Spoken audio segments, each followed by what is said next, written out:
Puji syukur kehadirat Allah dengan mengucapkan alhamdulillah rabbil alamin, bersalawat kepada Nabi dengan mengucapkan Allahumma salli ala Muhammad wa ala ali Muhammad fil alamin innaka Hamidum Majid. Insyaallah yang hadir malam hari ini husnul khatimah. Untuk kedua orang tua, Allah tempatkan di tempat terbaik di sisinya, Allah terima amal ibadahnya, Allah kumpulkan kelak bersama orang-orang yang saleh. Dan untuk orang tua kita yang masih hidup, sehat, kuat, husnul khatimah insyaallah. Amin ya rabbal alamin. Baik Bapak Ibu sekalian yang berbahagia, bagaimana kabarnya Bapak Ibu, sehat semua? Semoga kesehatan Bapak Ibu istiqamah dan membawa keberkahan. Amin ya rabbal alamin. Dan berdoa untuk orang yang sakit, syifaan ajilan insyaallah. Isfihim anta syafi la syifaa ila syifauk. Syifaan la yughadiru saqama wala alam insyaallah. Amin ya rabbal alamin. Baik Bapak Ibu sekalian yang berbahagia, di dalam satu hadis baginda Nabi Muhammad sallallahu alaihi wasallam, kata baginda Nabi, ada dua hadis tapi serupa makna. Hadis yang pertama, kata baginda Nabi Muhammad sallallahu alaihi wasallam, inni akhafu alaikum sittan. Saya bacakan hadisnya. Inni akhafu alaikum sittan. Aku mengkhawatirkan terhadap umatku, kata Nabi, kelak ada 6 hal, 6 perkara, kata Nabi. Yang pertama, imaratus sufaha wa safkud dima wa bai'ul hukmi wa qati'atur rahim wa nashun yattakhiduna al-Qur'ana mazamira wa kasratus syurati. Hadis ini dihukumi sahih. Salah satu ulama yang mengatakan ini hadis sahih, Al-Albani, dalam kitabnya Sahihul Jami'. Kemudian dalam riwayat yang lain, dalam hadis yang lain, badiru bil amal salih au badiru bil a'mal khisalan sittan. Kata Nabi, bersegeralah kalian melakukan perbuatan, bersegera bil a'mal khisalan sittan, 6 perkara. Tapi badiru, bersegeralah ini melakukan perbuatan yang sebaliknya daripada perbuatan tersebut. Nanti kita lihat. Yang pertama, imaratus sufaha. Maka tinggalkan perbuatan ini, lakukan perbuatan yang lebih baik. Yang kedua, wa kasratus syurati. Persoalan-persoalan militer. Wa qati'atur rahim. Jaga silaturahim. Artinya kalau ada yang memutus, kita menyambung. Wa bai'ul hukmi. Jual beli hukum, jangan diikuti. Wa istighfafan biddam, saling membunuh, tinggalkan. Saling menjaga. Nashwun yattakhiduna al-Qur'ana mazamira. Orang yang dengan Quran tapi mereka tak mengamalkannya, cuma sekedar membaca dan menjadikan barang untuk sebagai kepentingan. Yuqaddimuna ar-rajul laisa bi afqahihim wala a'lamihim ma yuqaddimuna illa liyughanniyahum.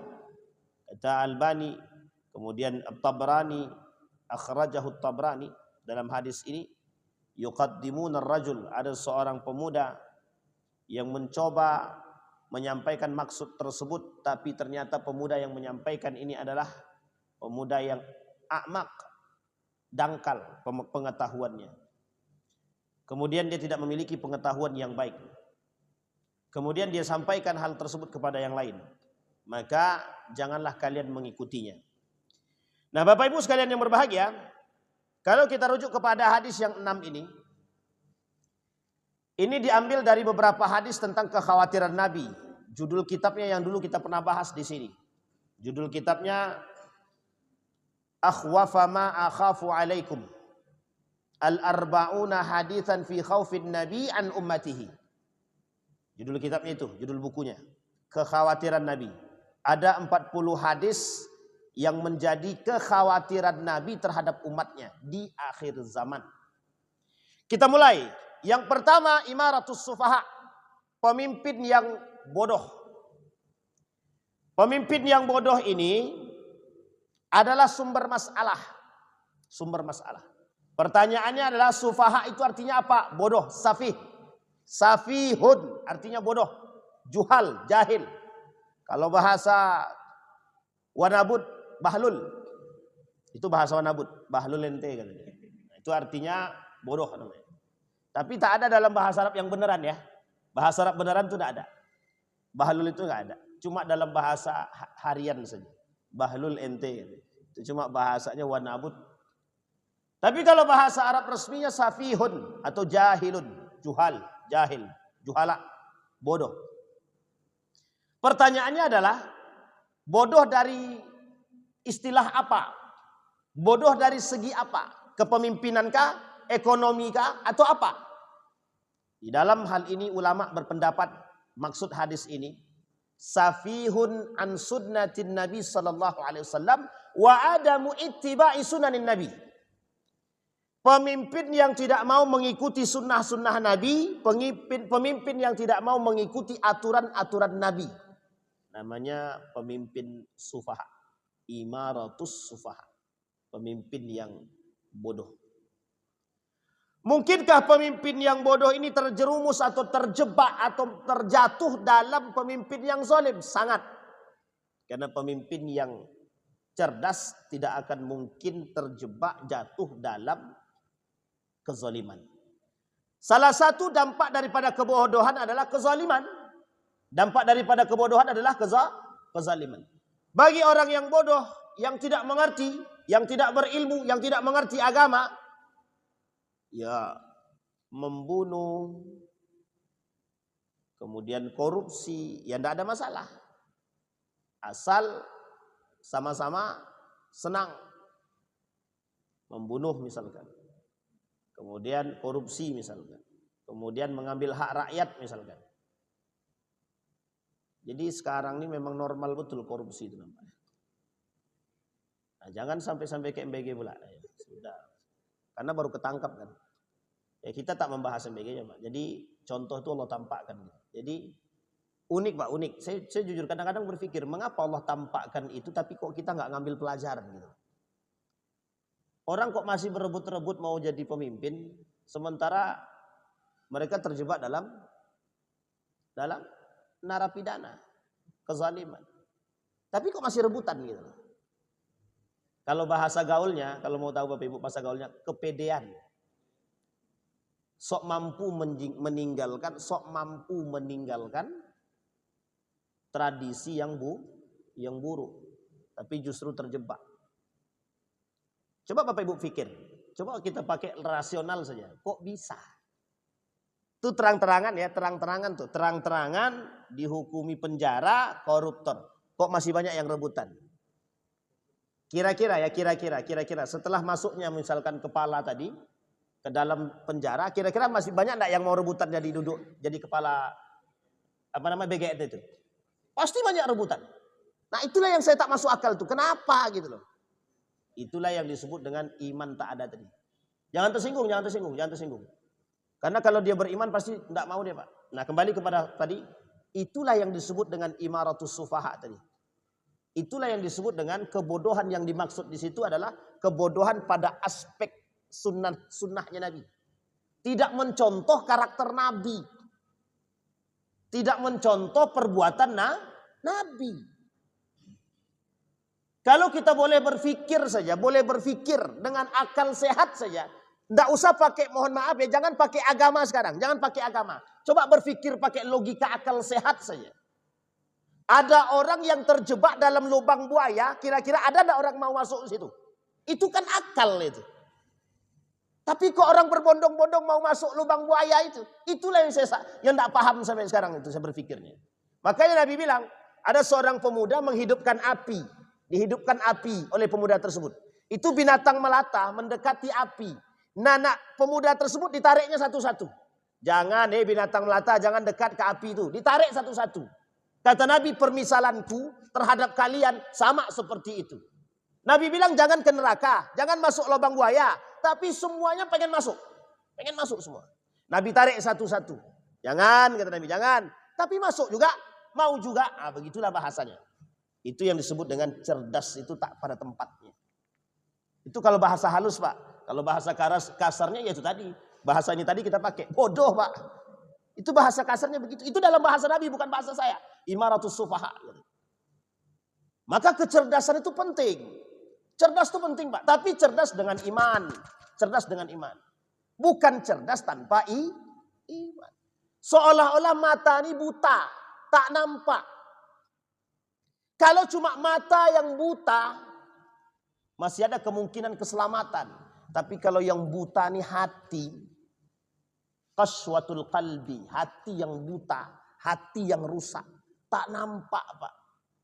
Mana tai ayam, mana coklat sama Pak. Nah sekarang saya kasih tahu Bapak Ibu. Ada istilah orang zaman dulu, kalau dia jatuh cinta itu, tai ayam merasa coklat kata dia. Sekarang saya tanya, coba saya ajak Bapak Ibu berpikir. Kalau ada yang bilang begini, kira-kira mohon maaf. Itu cerdas atau bodoh? Tapi mengapa orang yang jatuh cinta seperti itu? Karena sudah dibutakan oleh hawa nafsu. Bapak Ibu, nafsu yang tinggi itu hanya bisa diobati dengan kekuatan iman. Iman yang lemah atau ingin cara menguatkan iman, ada satu yang paling ampuh untuk memperkuat iman itu. Memaksakan diri melakukan amal soleh. Memaksakan. Kita ambil contoh. Ya, kita ambil contoh. Bapak Ibu tidak koruptor. Tapi kawan-kawan Bapak Ibu ngajak korupsi bareng. Ngajak korupsi. Kira-kira Ibu bermain dengan siapa? Berlawanan dengan siapa ketika itu? Ada berapa musuh Ibu ketika itu? Bapak Ibu, berapa musuhnya? Satu, kawan sendiri. Yang kedua, setan. Yang ketiga, diri kita sendiri. Ibu kuat-kuatan. Kalau tidak kuat, kalau tidak dipaksakan, selesai Pak. Sekarang saya tanya Ibu. Ini ada perkumpulan ibu-ibu suka gibah. Ini ada ibu yang tak suka gibah. Cuma kalau dia tak gabung tak dapat kawan. Kalau dia bergabung tergantung iman. Kalau imannya kuat selamat. Tapi kalau tak kuat iman pasti terjebak juga. Pertanyaannya ibu-ibu aja jawab yang bisa jawab. Ibu-ibu masih tetap ingin gabung atau misahkan diri? Itu jawabannya harus jujur itu.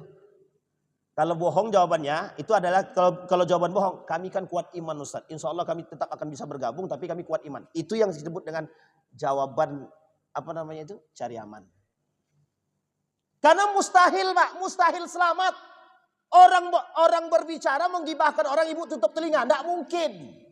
Karena ibu ketika gabung dengan orang yang berbicarakan kegibahan orang tadi, kejelekan orang, ibu tutup telinga. Apa kata kawan-kawan tadi? Tidak sopan ente, nggak sopan orang bicara ente tutup telinga. Maka apa yang harus dilakukan? Menghindar. Tapi Ustaz kalau aku menghindar mereka akan katakan aku sombong dan aku mohon maaf Ustaz tak punya kawan. Itulah yang harus kita latih. Sama hal dengan yang tadi. Kalau semuanya korupsi. Pemimpinnya suruh bilang korupsi, kalau tidak korupsi mutasi. Ibu pilih mana Bapak Ibu? Pilih mutasi aja, yang penting tidak korupsi. Atau cari korupsi terendah, yang penting nggak mutasi.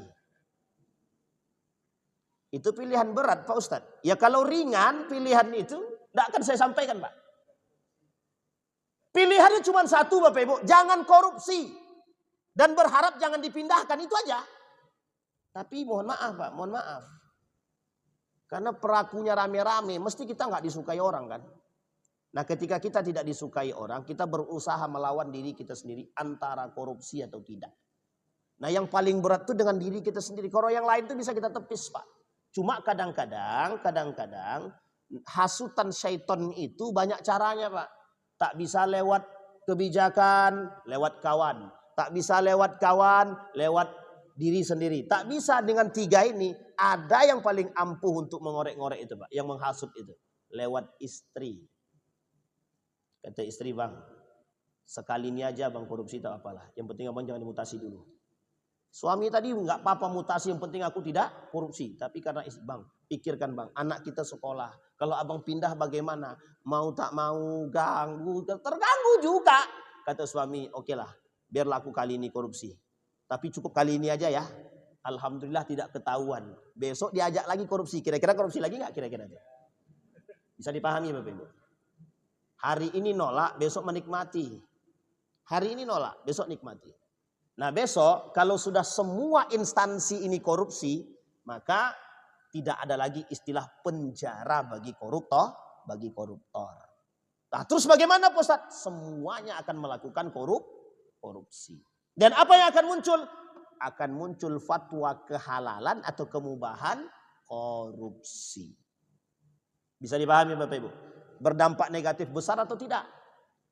Itulah kalau mohon maaf pemimpinnya supaha. Kalau pemimpinnya tidak cerdas, tidak beriman, kebijakan itu akan kembali kepada mohon maaf kebodohan, kezoliman, kemaksiatan.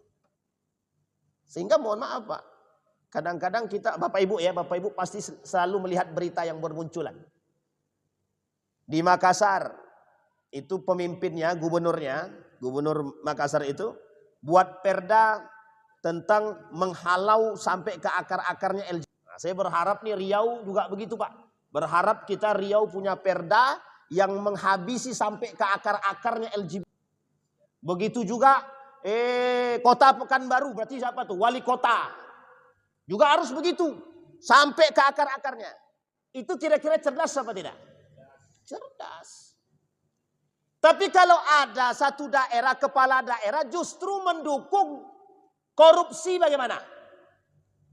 Justru mendukung kezaliman, kemaksiatan, zina, LGBT, narkoba, minuman keras misalkan. Kira-kira cerdas apa tak cerdas itu? Kenapa dikatakan bodoh? Karena mohon maaf Bapak Ibu memberikan peluang kepada kehancuran kepada masyarakat. Satu, imaratus sufaha. Nah sekarang begini. Ada enggak kemungkinan kita melahirkan generasi pemimpin-pemimpin yang cerdas? Ada. Dimulai dari siapa? Dimulai dari orang tua. Bapak Ibu sediakan, Bapak Ibu berikan tempat, Bapak Ibu berikan ruang kepada anak di rumah yang pendidiknya langsung Bapak Ibu. Jangan orang lain dulu. Setelah Bapak Ibu berikan ruang pendidikan kepada anak, dikasih. Ini mohon maaf ya Bapak Ibu untuk memberikan peluang ke depan. Muhammad Al-Fatih tak lahir ceplok langsung jadi pemimpin cerdas, tidak Pak. Salahuddin Al-Ayyubi lahir ceplok langsung jadi orang cerdas, tidak. Umar bin Khattab dikenal sebagai Umar bin Khattab ini dikenal sebagai orang yang tidak baik dulunya. Tapi dalam kabilahnya baik, di luar tak baik. Fudail bin Iyad, preman pada masanya. Tukang palak, pakang segala macam. Namanya Fudail ibn Iyad. Boleh dicek dalam sejarah. Perampok terkenal pada masanya. Bahkan gembongnya perampok ternama pada saat itu yang tidak ada saingannya. Masuk Islam. Jadi pemimpin dia. Baik. Maka dibuat dalam catatan sejarah itu perampok yang bertobat namanya. Kalau sekarang ini bukan perampok yang bertobat. Yang bertobat jadi perampok. Dibalik kalimatnya. Apakah orang-orang soleh ini lahir langsung? Dari lahir sudah soleh duluan. Ada yang iya, ada yang tidak. Contoh. Kemarin kami bahas di Masjid Mukhlisin Pancasila. Seorang sahabat Nabi. Yang bernama, siapa namanya? Usamah ibn Zaid. Usamah ibn Zaid, pendidiknya langsung Nabi. Kira-kira baik enggak? Maryam, yang didik Zakaria, kira-kira baik enggak? Bisa dipahami Bapak Ibu. Mungkin tidak bagi Usamah ibn Zaid itu melahirkan generasi-generasi perampok?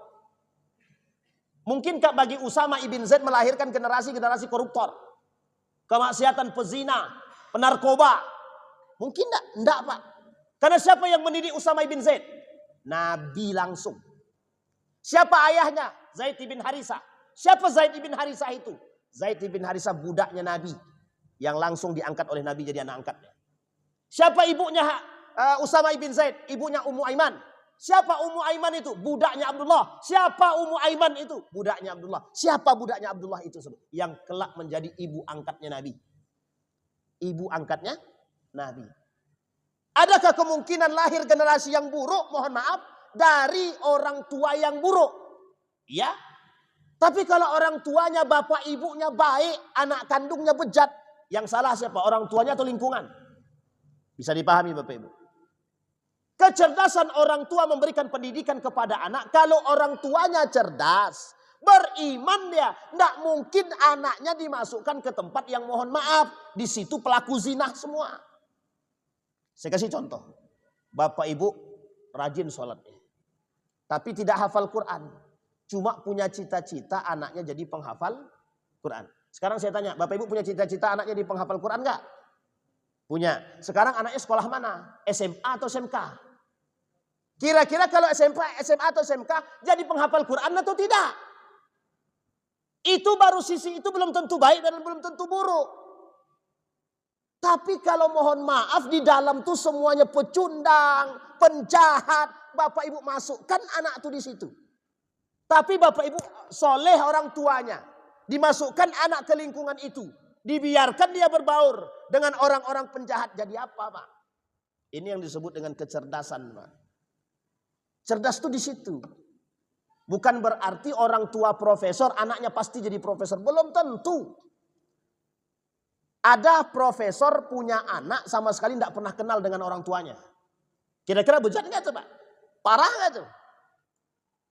Itu jauh lebih parah, Pak. Ada seorang yang bergelar doktor. IQ-nya cerdas, bergelar doktor. Tapi mohon maaf pelecehan seksual dia lakukan di universitas. Pernah dengar kasus di Riau ini terjadi pelecehan seksual di salah satu instansi lembaga pendidikan. Pernah kedengaran, Pak? Baru-baru ini. Itu pelecehan seksual. Tapi gelarnya apa? Mohon maaf. Saya tanya Bapak Ibu, itu cerdas apa tak cerdas? Dalam bahasan ini namanya sufaha dia. Bodoh dia. Bodoh dalam urusan menjalankan sunnah Nabi. Dia tak mengikuti sunnah Nabi. Dia tak menjalankan sunnah Nabi. Maka wajar kata Nabi di akhir zaman itu yang lahir generasi-generasi yang benci. Yang tak suka dengan sunnah-sunnah Nabi. Kenapa dimulai oleh generasi-generasi yang terhasut oleh hawa nafsu? Itu yang pertama. Pendidikan harus dimulai dari orang tua. Kalau sudah terlanjur bagaimana Pak Ustadz? Tidak ada kata terlambat. Kalau orang tua sudah masukkan anaknya ke sekolah dan ternyata di sekolah tersebut ada ruang mohon maaf kejahatan bagi anak tadi, maka segera pindahkan atau ada ataunya. Berikan keseimbangan pendidikan agama kepada mereka baik di rumah maupun di masjid ataupun di tempat-tempat yang lain.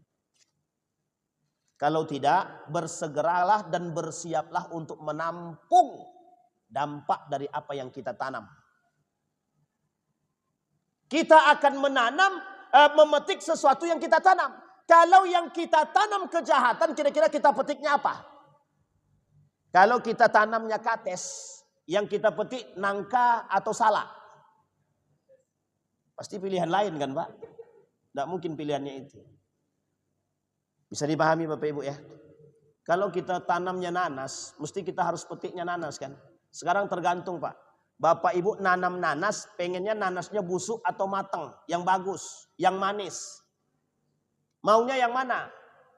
Yang warnanya hijau kekuning-kuningan, yang rasanya manis, yang matanya tidak terlalu tajam. Mau yang mana? Atau yang busuk? Mesti semua orang pengennya yang bagus. Cuma nanamnya asal-asalan. Itu masih mending hidup, kalau mati dia. Wah, bisa dipahami Bapak Ibu ya. Ini logika, Pak. Cara berpikir. Itu yang disebut dengan cerdas itu. Menurut Bapak Ibu Rocky Gerung itu cerdas enggak? Ini kita tembak aja. Menurut Bapak Ibu cerdas enggak Rocky Gerung itu? Cerdas apa tidak? Tapi dalam urusan agama cerdas enggak dia? Ini dia. Bisa dipahami Bapak Ibu. Orang yang tidak menjalankan sunnah Nabi tidak bisa dikatakan cerdas. Kata Nabi, kata para ulama, yang dimaksud dengan imaratus sufaha itu pemimpin yang takut dengan Allah. Pemimpin yang mau dekat dengan Allah. Pemimpin yang menjalankan sunnah-sunnah Nabi. Apa salah satu contoh sunnah Nabi dalam kepemimpinan itu? Satu, Nabi selalu memberikan kebijakan-kebijakan itu. Kebijakannya selalu sehat, bagus, baik. Kebijakannya selalu menguntungkan masyarakat dan orang-orang lemah. Ini saya kasih satu contoh. Saya kasih satu contoh kebijakan Nabi terhadap rakyat yang tidak mampu. Bapak Ibu pernah dengar hadis, apa hukumnya daging kurban lebih dari 3 hari di rumah? Ini kita rujuk hadisnya, Apa hukumnya? Kalau rujuk kepada hadisnya hukumnya haram.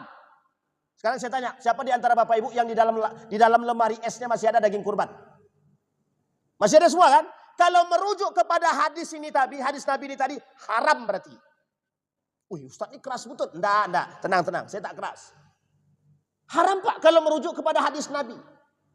Tapi kebijakan ini kebijakan Nabi loh. Nabi ambil kebijakan ini ada tujuannya. Ada. Tujuan Nabi untuk maslahat.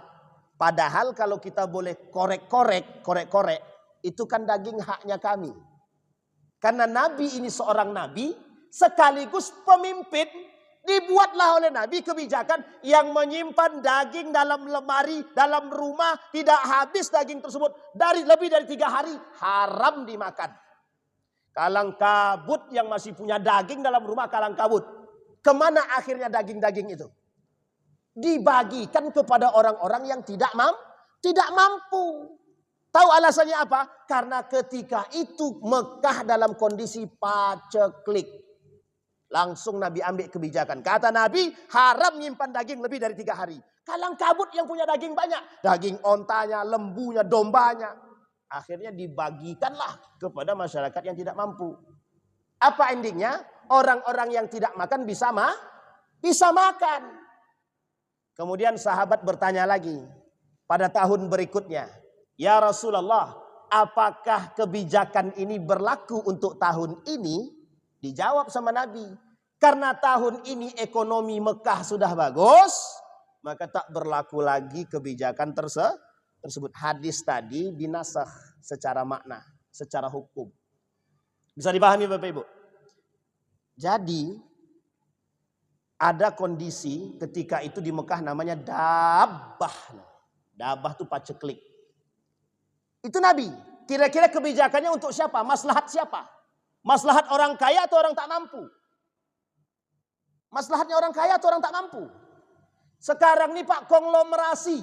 Yang kaya semakin kaya, yang miskin semakin miskin. Sehingga angka kemiskinan bukannya mohon maaf, standar kemiskinan diturunkan, maka angka kemiskinan naik. Turun. Karena standar kemiskinannya diturunkan. Misal, standar kemiskinan itu di angka 1 juta. Kira-kira kalau diturunkan dari 1 juta menjadi 500, kira-kira angka kemiskinannya menurun atau naik? Begitulah kita dibodoh-bodohi itu Pak. Bisa dipahami Bapak Ibu ya? Begitulah. Karena kebijakan itu tidak pro. Tidak pro. Ini ada lagi heboh nih kasus pas Idul Adha kemarin. Duit APBN digunakan untuk bayar kurban APBN namanya. Apa hukumnya Pak? Boleh apa tak boleh? Sah apa tak sah itu Pak? Ini kebijakan Pak. Kebijakan. Bapak Ibu yang bilang tidak sah berarti belum baca itu. Bapak Ibu yang bilang sah berarti sudah pernah baca berarti. Bapak Ibu, kalau duit itu diambil dari APBN, secara hukum, kita bicara hukum ya, hukum fikih ya. Tidak ada masalah Pak, silakan. Pemimpin boleh kok. Pemimpin boleh ngambil duit di Baitul Mal. Boleh ngambil uang di Baitul Mal untuk apa? Untuk dibelikan daging kurban atau sapi kurban, boleh. Untuk masyarakatnya, boleh, sah-sah saja. Hukumnya sah. Bahkan ulama berbeda pendapat. Di antara perbedaan pendapat para ulama ini, banyak ulama yang menyepakati hukumnya boleh dan sah. Itu saya tanya langsung sama Dr. Mawardi Muhammad Saleh. Apa jawaban Dr. Mawardi Muhammad Saleh? Sah-sah saja. Sekarang coba Ibu bayangkan. Itu duit digunakan untuk yang lain. Untuk maksiat. Bapak Ibu setuju mana? Untuk maksiat atau untuk daging kurban? Iya kan? Daripada dikorupsi orang. Itu pun tadi korupsi atau tidak tahu lah kita kan. Bisa dipahami Bapak Ibu? Itu yang disebut. Maka mohon maaf secara hukum. Pertanyaan muncul. Emang ketika itu kondisinya bagaimana? Oleh sebagian ulama mengatakan ketika itu Baitul Malnya sedang sehat. Kondisi ekonomi rakyatnya pun sedang dalam keadaan baik. Dan daging-daging yang diberikan sapi-sapi, hewan-hewan tersebut diberikan kepada daerah-daerah terpencil yang tidak mendapatkan daging kurban. Sekarang saya kasih tahu Bapak Ibu. Saya baru dapat laporan beberapa hari yang lalu. Di Pekanbaru ini ada 3 daerah yang kami temukan tidak ada dapat kurban sama sekali. Itu Pekanbaru. Pekanbaru. Kalau saya boleh menyarankan kepada ketua masjid, ke depan kalau ada sapinya banyak, tolong cari satu tempat yang memang tidak dapat sapi ataupun kambing. Tolong dioper ke sana. Ini sebenarnya tugasnya pemerintah. Saya sudah sampaikan kepada Bapak Kakanwil, kepala kantor, itulah pokoknya. Pokoknya Kakanwil. Kebetulan saya ngisi ceramah subuh di tempat beliau dan beliau ada. Itulah yang saya harapkan. Alhamdulillah ketemu dan saya sampaikan sama beliau. Ada 3 daerah yang tidak, mohon maaf, tak dapat daging. Bukan tak dapat daging, tidak ada hewan yang mau dipotong. Sekarang kalau tidak ada hewan yang mau dipotong, kalau kata Dr. Mawardi Muhammad Saleh, Idul Adha itu hari apa? Hari bergembira. Lah bagaimana orang bergembira kalau tidak ada kambing yang dimakan? Tidak ada kambing sapi yang dimakan. Tidak ada bahagia-bahagianya, Pak. Nah, ini poin penting. Sementara masjid yang lain sedang berkelahi. Ini tulang untuk siapa? Kepala untuk siapa? Kata dia. Nah, kita berkelahi ternyata masih ada yang belum dapat daging. Kembali kepada poin tadi, Bapak Ibu, itu etikanya boleh dipakai kalau kondisi rakyatnya sedang aman. Ini etika bukan hukum. Kalau kita bicara hukum sah-sah saja. Tapi kalau kita berbicara etika harus melihat kondisi. Tapi kalau kondisi rakyat itu tak mampu, diambil dari duit APBN untuk, mohon maaf, memberikan makan kepada masyarakat yang tak mampu melalui daging kurban, itu sah-sah saja, Pak. Boleh-boleh saja. Tapi sebaliknya, kalau hanya untuk, mohon maaf, sesuatu pencitraan dan lain sebagainya, maka tak sebaiknya itu dilakukan. Ditambah dengan himpitan ekonomi yang kian parah. Berapa belas ribu $1 sekarang? Sampai 18, 17 sekian lah ya. 17.000 sekian, belum sampai 18.000. Zamannya Habibie 16.000 sudah hancur, Pak. Zamannya Habibie. Kemudian diturunkanlah oleh Habibie dari 16.000 jadi 9.000 atau 10.000? 9.000 ya, 9.000. Alhamdulillah. Nah, kita berharapnya ada keajaiban dari langit, dari 17.000 sekian berubah jadi 2.000 atau 3.000. Ya paling tidak turun jadi 10.000 kan lumayan lah. Alhamdulillah. Baik, itu yang pertama, imaratus sufaha. Yang kedua, safkud dima. Kata Nabi, kekhawatiranku terhadap umatku yang kedua, kata Nabi, dalam hadis tersebut, safkud dima, pertumpahan darah. Ini sudah pernah saya jelaskan di sini, tapi dengan model hadis yang berbeda. Wala taqtulun nafsal lati harramallahu illa bil haqqi wala yaznun. Surat Al-Furqan. Di halaman terakhir dari surat tersebut. Kata Allah, jangan kalian saling berbunuhan atau membunuh orang. Kecuali yang dibenarkan dalam agama. Pernah saya sampaikan di sini. Nyawa manusia nih, itu haram, Pak. Keharaman jiwa manusia ini sama keharamannya seperti agama, harga diri, barang-barang yang kita miliki sama, Pak, keharamannya. Dan sama haramnya seperti hari-hari yang diharamkan. Contoh, ada bulan-bulan haram dalam 1 tahun itu. Ada 4, ya, ada 4 bulan-bulan haram tersebut. Nah, di antara bulan-bulan haram ini, keharaman bulan-bulan ini, kesuciannya sama dengan jiwa kita nih. Kahurmati yaumikum hadza wa fi baladikum hadza wa fi syahrikum hadza, kata Nabi. Jadi tidak bisa sembarangan kita membunuh orang, Pak. Orang yang membunuh satu manusia faka'anna maqatalan nasa jami'an, semua seperti membunuh semua manusia. Tapi sekarang perhatikan baik-baik, begitulah darah manusia itu begitu murah hari ini. Dikit-dikit masalah tusuk, dikit-dikit masalah bunuh, dikit-dikit tembak, dikit-dikit ini segala macam. Bunuh. Jadi tak ada lagi harganya jiwa manusia. Sekarang saya tanya Bapak Ibu, apa sebabnya jiwa manusia itu tak berharga? Apa sebab? Apa sebab orang mudah melakukan pembunuhan? Apa sebab? Jawabannya sederhana saja, nafsunya ketinggian. Mohon maaf ya Bapak Ibu ya, nafsunya kalau bahasa kita nih sekarang nih kesetanan. Kesetanan. Beberapa waktu yang lalu ada seorang bapak-bapak konsultasi begini, Ustadz, aku tadi marah besar sama bini aku. Marah besar, Ustadz. Saking besarnya marah aku nih tadi, Ustadz. Keluarlah, hilang akal aku nih, Ustadz. Langsung aku ceraikan dia. Itu namanya kesetanan. Kemudian dia tanya, kira-kira Ustadz, aku masih sayang sama bini aku, Ustadz. Nah, itulah itulah yang kita sebut dengan kebodohan yang nyata tadi Pak. Aku masih sayang sama bini aku Ustaz. Kira-kira masih boleh enggak aku kembali Ustaz? Kira-kira jatuh enggak talak aku tadi Ustaz? Memang ikhtilaf para ulama. Satu di antaranya Syekh Ibnu Taimiyah. Ini yang banyak dipakai oleh Kementerian Agama. Dia dipakai oleh Pengadilan Agama. Pendapatnya Ibnu Taimiyah nih. Ibnu Taimiyah bilang, kalau orang dalam keadaan marah dan dia menalak istrinya, maka tak jatuh talaknya. Ini dipakai Pak. Dipakai di Pengadilan Agama. Pendapat ini. Jadi bukan pendapat Syafi'i. Kalau pendapat mazhab Syafi'i Pak, jatuh talaknya Pak. Jatuh talaknya. Asar sadarnya dia kalau dalam keadaan marah tuh nampak kalau lampu tuh lampu. Itu udah jatuh talak tuh Pak.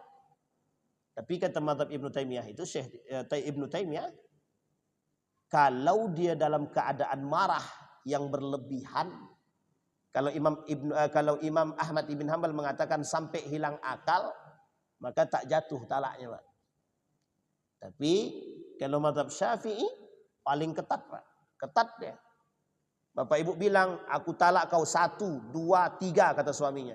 Jatuh 3. Kalau mazhabnya Imam Ahmad, Imam Abu Hanifah, jatuh 1. Jatuh 1. Sekarang pilih mana? Imam Abu Hanifah atau Syafi'i? Kalau yang kayak gini kami ikut Imam Abu Hanifah aja Ustaz. Suka-suka lah. Bisa dipahami Bapak Ibu. Ini poin penting betul. Jadi jangan sembarangan. Orang yang melakukan pembunuhan nafsunya ketinggian. Kecintaannya terhadap dunia berlebihan. Lemahnya iman bahkan tidak punya iman. Apa solusinya Ustaz? Solusinya satu. Yang pertama, mohon maaf Bapak Ibu. Kita ini semua sama. Sama. Tapi kok bisa ada orang yang kuat iman, ada yang tidak kuat iman. Setannya juga beda-beda yang menghasut kan. Kenapa Bapak Ustadz itu kok imannya kuat? Bapak Ustadz yang ini kok imannya nggak kuat? Padahal sama-sama manusia. Sama-sama Ustadz pula lagi. Kenapa kok berbeda? Bisa dipahami sampai di sini. Apa yang membuat mereka berbeda? Kualitas ibadahnya. Bisa dipahami Bapak Ibu ya? Kualitas ibadahnya. Yang kedua, kualitas makanannya. Yang ketiga, cara pandangnya. Di situ Ustadz, di sini Ustadz. Tapi kalau cara pandangnya yang di sono Islami, di sini Barat, kira-kira nyambung nggak tuh? Nyambung nggak Pak? Nggak nyambung. Sekalipun yang di sini hafal Quran, tapi cara pandangnya Barat nggak akan sama dengan cara pandang yang Islami, nggak sama Pak. Tidak sama. Itu yang harus kita gadang-gadangkan sekarang. Apa dampak negatif dari perbuatan kita yang jahat itu? Bapak Ibu, misalkan bapak-bapak terbunuh dia sama bapak tadi anak orang. Akhirnya mohon maaf Pak, apa yang terjadi? Dampak negatifnya besar, banyak. Satu, orang yang dibunuh tadi, dia punya anak, punya istri. Jadi yatim. Kita masuk penjara. Anaknya tadi terbengkalai. Bisa dipahami Bapak? Iya kalau dia jadi orang seperti Korun, masih banyak harta-harta yang ditinggalkan. Tapi kalau dia bukan Karun, bagaimana? Bisa dipahami sampai di sini Pak. Kira-kira kezalimannya bertambah atau tidak bertambah? Itu pertama. Yang kedua dosanya adalah dia akan meninggalkan generasi yang lemah. Kenapa kita katakan generasi yang lemah? Kalau dia lemah ekonomi, mohon maaf, berubah cara pandangnya, hilang agamanya, mohon maaf, pindah dia ke agama lain. Makin besar dosanya Pak. Akibat dari perlakuan kita. Begitu juga pada orang yang keluarga yang membunuh tadi dan keluarga yang dibunuh. Tekanannya berat Pak, berat. Makanya faka'an nama qatalan nasa jami'an. Sama halnya seperti membunuh semua umat manusia. Dosa besar Pak.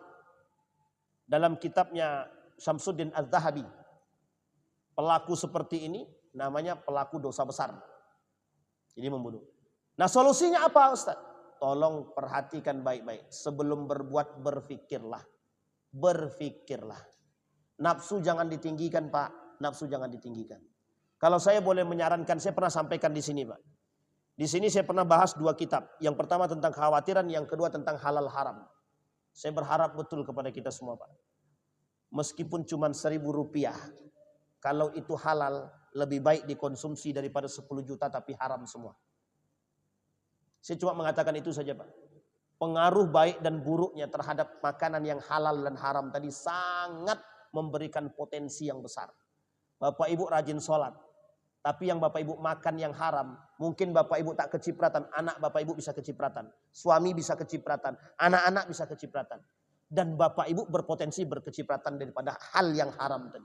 Kira-kira kalau orang makan yang haram, kira-kira perilakunya baik atau buruk? Coba perbaiki itu dulu. Perbaiki dulu. Yang kedua, berhenti main yang haram-haram, Pak. Berhenti ikut ribawi. Berhenti. Berhentilah dengan urusan riba. Berhentilah. Allah perangi. Cara Allah memerangi, menghancurkan bisa. Allah hancurkan rumah tangganya, Allah hancurkan ekonominya, Allah hancurkan semuanya. Semuanya Allah hancurkan. Satu-satu. Jadi selagi orang itu masih main riba meskipun cuma 1.000 saja, Allah hancurkan secara perlahan. Secara perlahan-lahan. Kira-kira bahaya apa tidak? Bahaya apa tidak? Sekarang saya tanya Bapak Ibu, ketika orang dihancurkan rumah tangganya oleh Allah, depresi enggak? Stres enggak dia? Stres apa tidak? Yang tidak punya iman stres dia. Yang punya iman introspeksi diri dia. Oh iya. Apa jawaban Dr. Mawardi Muhammad Saleh? Ketika ada satu kejadian kasus di Pekanbaru. Kami tanya Pak sama beliau. Kasusnya unik. Ada satu masjid. Panitia kurbannya bilang begini. Kalau kami tidak dikasih daging kurban, kami tidak akan turun jadi panitia. Tahu Bapak Ibu apa yang terjadi? Ditinggalkannya daging kurban itu tadi. Tak diurusnya. Apa jawaban Dr. Mawardi Muhammad Saleh? Hukum upah dari daging kurban haram. Kalau ada yang memaksakan diri untuk mendapatkan itu, itulah yang disebut dengan du'ful ilmi, lemahnya ilmu. Imam Al-Ghazali mengatakan, mengapa manusia hari ini tinggi nafsunya ketimbang imannya? Du'ful ilmi. Memandang mata ini, memandang dunia ini dengan mata syahwat, kacamata syahwat. Tidak dengan kacamata iman. Zaman dulu memandang dunia ini dengan kacamata iman. Makanya tak nampak kenikmatan dunia itu tak nampak. Tapi kalau sekarang, mohon maaf. Mobil dinas aja bisa dibawa kemana-mana dengan bebas. Artinya dia tak sadar kalau dia sedang berperilaku dengan perilaku yang haram. Mobil dinas boleh dipakai kalau dalam urusan kerja. Di luar kerja haram dipakai, haram. Begitulah para ulama, begitulah para sahabat, begitulah para pemimpin-pemimpin yang soleh terdahulu mencontohkan kita. Cuma gengsi untuk ngikutin itu. Kenapa? Karena kita gengsinya tinggian. Kalau dapat mobil dinas itulah yang diharapkan. Kamu kepala bagian apa? Kepala divisi cuma apa mobil dinasnya? Ada, sudah mobil dinasnya. Alhamdulillah sudah ada mobil dinas. Bangga. Pakai mobil dinas bangga. Ketika dipakai urusan pribadi haram. Ini kalau ada live streaming bagus ini. Kita haram-haramin Pak yang begini-beginian itu. Nanti dipotong memang dicarinya betul Pak. Parah itu. Benar Pak. Coba lihat. Ada enggak? Mohon maaf ya. Bahkan uniknya lagi. Selingkuh pakai mobil dinas. Coba. Parah enggak tuh? Penipuannya lagi. Dicopot plat merahnya ganti plat hitam. Enggak kacau gitu sekarang. Disinilah yang kita sebut. Maka dampaknya itu dari perbuatan tadi. Nah salah satu solusinya perbaiki ibadahnya. Yang kedua makanannya. Yang ketiga Bapak Ibu, yang tadi kita sampaikan. Tolong halal haramnya diperhatikan, urusan ribawinya diperhatikan. Karena sejauh mereka masih melakukan yang 3 hal atau salah satu di antara 3 ini, mohon maaf. Maka akan sulit dia mendapatkan kebaikan tersebut. Tapi kan kami punya usaha, baik.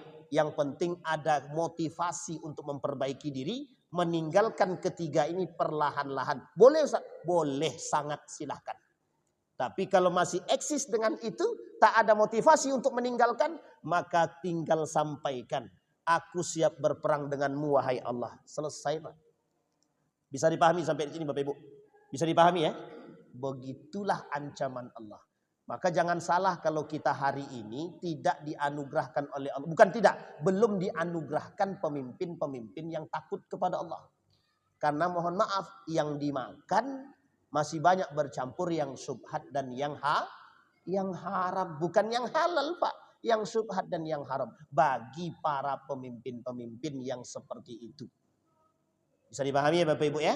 Maka salah satu solusinya sudah kita sampaikan, perbaiki ibadah, perkuat makanan yang halal, jauhi yang disebut dengan yang sifatnya riba. Allah tak akan berhenti memerangi siapapun. Fa'zanu biharbim minallah. Maka Bapak Ibu sekalian yang berbahagia, dua hal sudah kita sampaikan, imaratus sufaha dan safkud dima. Mudah-mudahan ada waktu, jika Allah izinkan di pertemuan yang akan datang, maka kita akan sampaikan sisanya 3, 4, 5, 6 insyaallah. Mudah-mudahan ada manfaat. Fa'tabiru ya ulil absar la'allakum tuflihun. Assalamualaikum warahmatullahi wabarakatuh.